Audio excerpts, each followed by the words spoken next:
voici en compagnie de Nathalie François, qui est hypnologue et carrossoise. Je vais te laisser te présenter. D'accord. Alors, à la base, je suis donc kinésithérapeute. Donc, ça fait 20 ans que je suis kiné. Je me suis développée beaucoup plus dans le massage donc, que vraiment dans la kinésithérapie. Et au fur et à mesure de mes expériences, je me suis orientée sur les massages bien-être, à visée énergétique. Je me suis intéressée à la médecine chinoise. J'ai fait une formation de réflexologie globale où j'ai pu en fait découvrir la médecine chinoise et la diététique chinoise. Et au fur et à mesure en fait de mes expériences personnelles et de mon développement personnel, je suis arrivée donc à l'hypnose parce que ce qui m'importe en fait quand j'ai un patient, c'est la globalité de la personne. C'est-à-dire que quand une personne a mal quelque part, il va y avoir le côté physique, mais il peut y avoir aussi une cause émotionnelle, et donc de comprendre en fait le lien et de pouvoir apporter aussi une solution à la personne. Alors je vais déjà te couper parce que là on a quand même un sacré palmarès.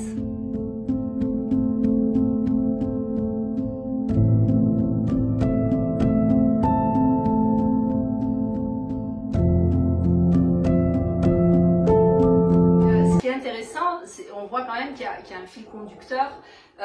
Tu disais que tu étais kiné, normalement on dit bien masseur kinésithérapeute, voilà. Et donc tu as plus été sensibilisé au côté sensoriel. Et on voit qu'au fur et à mesure ton parcours s'affine et là tu boucles la boucle. C'est ça. Avec ta formation. Avec la formation d'hypnose. Et en fait, j'ai augmenté aussi ce côté de boucle avec ma dernière formation qui est le massage Chinetsang, qui est un massage en fait énergétique et aussi réflexe, un massage réflexe en fait des organes. Et donc en fait ce massage en fait il a un lien physique et émotionnel parce qu'en fait on travaille sur les organes et les taoïstes et les chinois en médecine chinoise ils disent souvent qu'on engramme en fait nos émotions sur nos organes. Donc en fait en travaillant sur nos organes, bien sûr on va les nettoyer, les dépurifier, etc. Mais aussi libérer des émotions qui se sont accumulées. Donc c'est aussi ce lien avec l'hypnose, parce que l'hypnose va débarrasser, mais aussi le massage Chinetsang va me permettre de débarrasser. Donc ça me fait en fait des outils différents en fait, pour apporter le plus de réponses possibles à la personne. Et le plus de réponses qu'on cherche beaucoup à l'heure actuelle, je pense que toutes les expressions populaires le symbolisent très bien.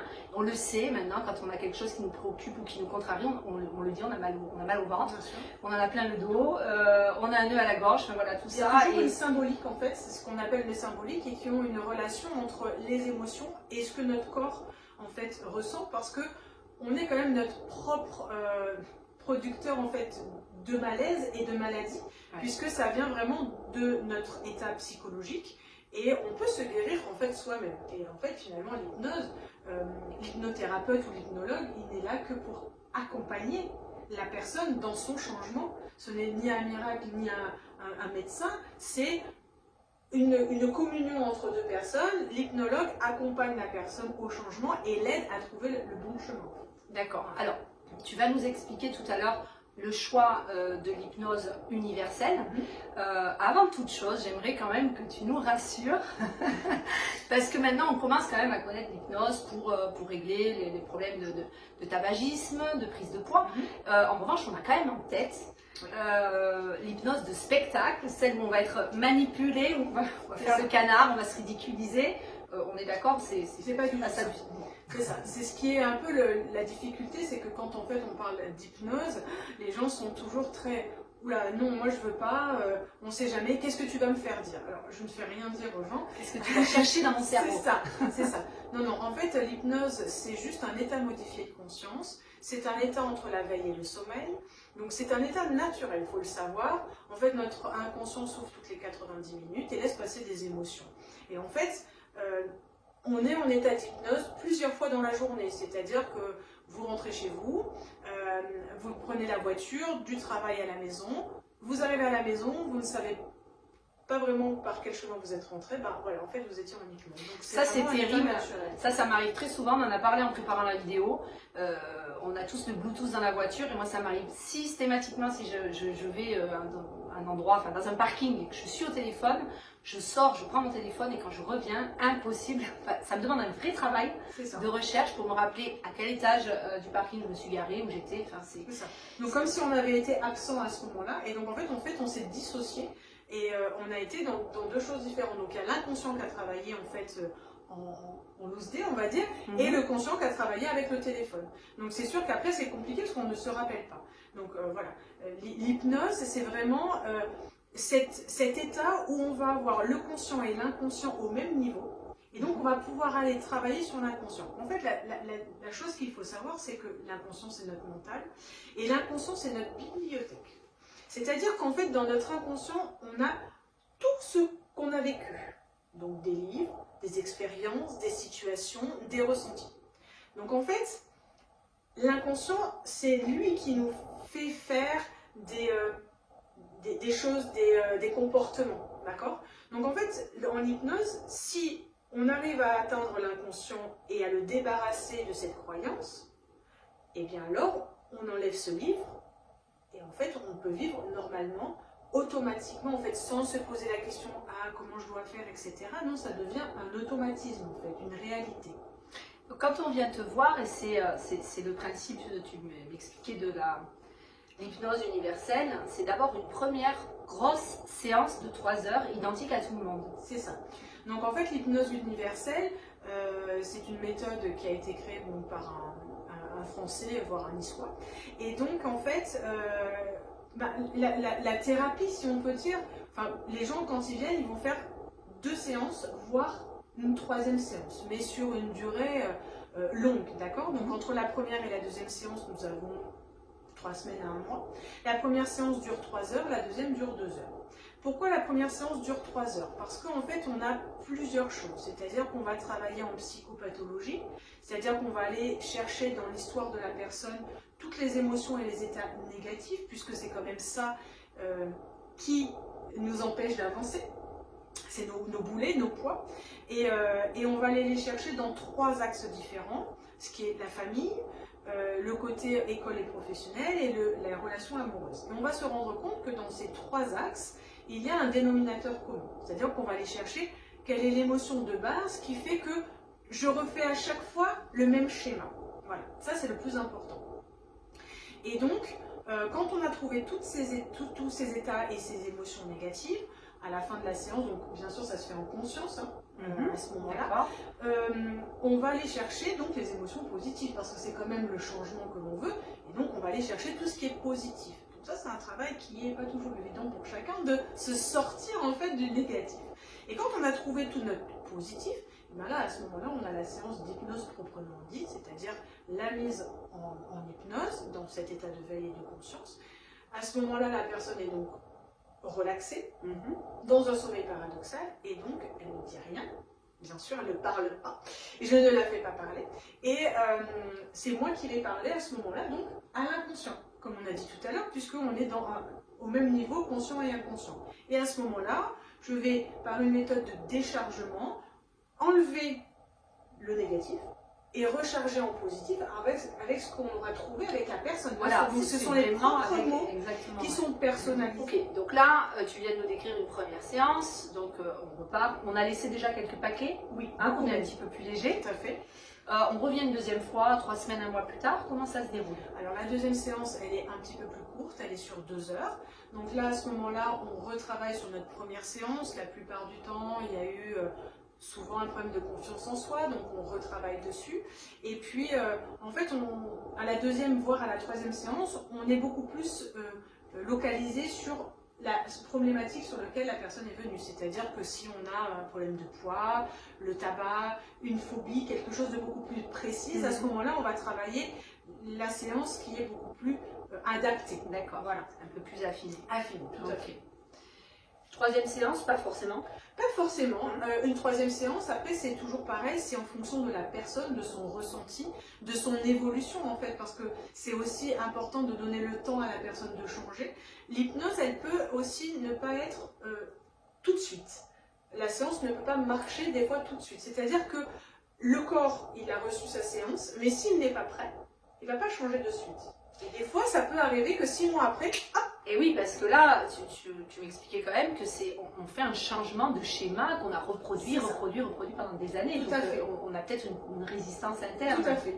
Et là, à ce moment-là, la séance peut se dévoiler, on va dire, quelques temps après. Donc il n'y a pas ni de miracle, c'est instantané, ça dépend vraiment de la personne. Alors, pour nos enfants, parce que ça, moi j'ai trouvé ça super intéressant, qu'on puisse te consulter ou amener nos enfants qui, tu m'expliquais que c'est facile parce que finalement, ils vont se libérer petit à petit, ils vont arriver à l'âge adulte plus léger. Tout à fait.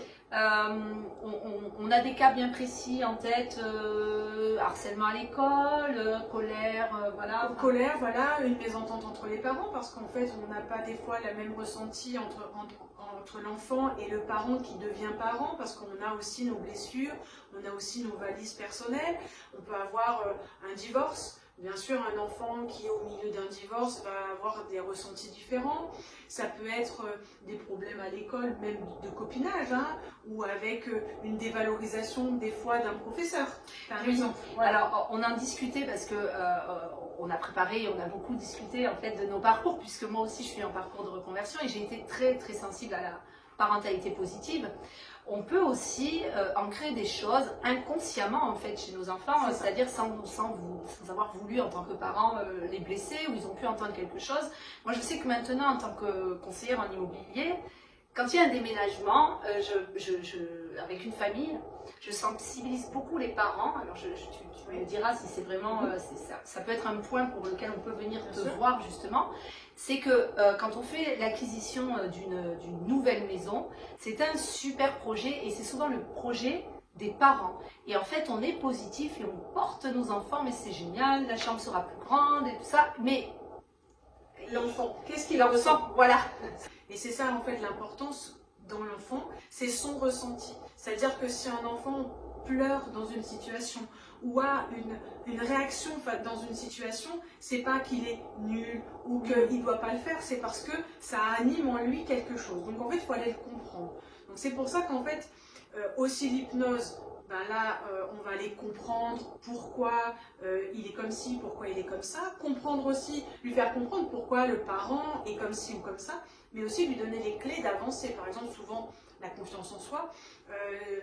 Comment oser dire, comment se positionner par rapport aux copains, comment aussi prendre par exemple les remarques des professeurs. Donc en fait, c'est aussi les amener à être plus positifs, plus confiants, avoir plus d'estime aussi en eux, et donc les débarrasser en fait de ces poids qui, quand on les débarrasse pas, ben en fait s'accumulent au fur et à mesure, et quand on arrive à l'âge adulte, on se retrouve avec des gros paquets et nous empêche soit d'avoir un travail, soit d'avoir une bonne relation amoureuse. Enfin, voilà, oui, on reprend les axes que tu expliquais tout à l'heure, et tu as mis d'ailleurs professionnel et école.